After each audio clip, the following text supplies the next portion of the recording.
When this Explorer Homage arrived on my doorstep from SteelDive, my expectations for it weren't particularly high. I sort of knew when I started looking at it that it was a quartz-powered homage to a Rolex, and I thought perhaps this is just another one of those watches. And it wasn't until that I started spending more and more time with this watch that I really started to understand that this watch, not only is it good, but it has absolutely surprised me.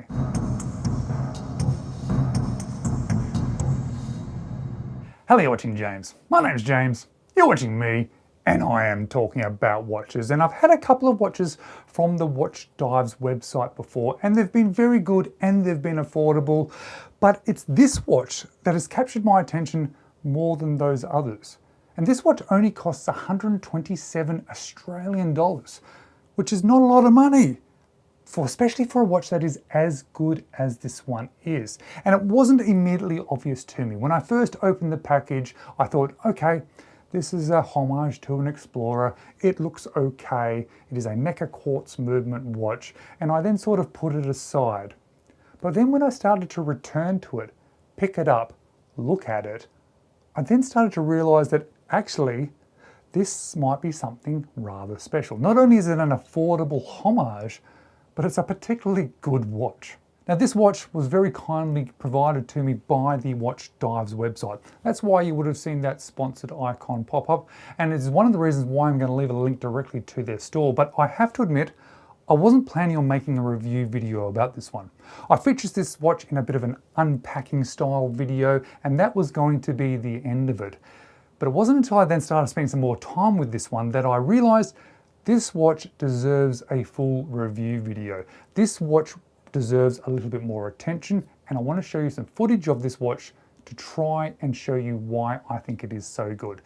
It is an affordable watch, which is amazing. It's great to have some good affordable watches, but put that idea of the money aside, this is just a really good watch, and it is sized really well as well, because this one is a 37mm case, 11.1mm thick because of that Mecha Quartz movement, a lug to lug of 46mm, a lug width of 20 that tapers all the way down to 16, and it weighs in at 121 grams. So for me, this style of watch, and I've had lots of experience with homages of this style, and I've also had a lot of experience with the original watch, and this size of these watches, original or homages, I think is the correct size.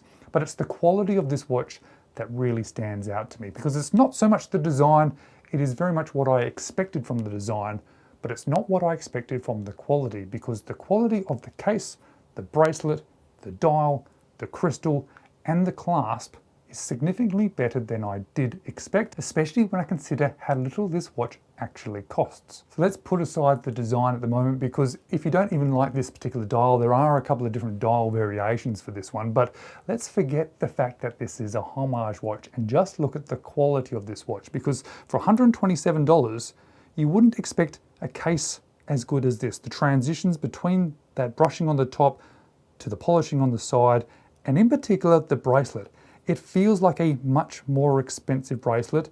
And the clasp, it's thin, there's heaps of micro adjustment, it's all milled obviously, but it just has a very satisfying click, and it looks and feels better in the hand than I would have expected. But it's more than just it's better than expected. It's actually a very good watch, and it is one that is at least worth thinking about a little bit more, especially if you like this design, especially if you're okay with Mecha Quartz watches, because I'm not a huge quartz fan, but I am liking the idea of the Mecha Quartz movements in these three-hand watches now, because it starts to look a little bit more like a mechanical watch, but it also allows the watch to sit nice and thin on wrist too. And this one, well, if I was going to own a homage to this watch, out of all the ones that I've tried, this is the one that I would pick. So thanks SteelDive for not only making a very good quality watch, but doing it on a super budget, but also thank you very much for supplying this one so I get some hands-on experience. And guys, thank you so much for watching. I always do appreciate you taking the time to watch my videos and even stick around all the way to the end. And of course, if you like this one, there might be a couple of more videos that you might want to check out next.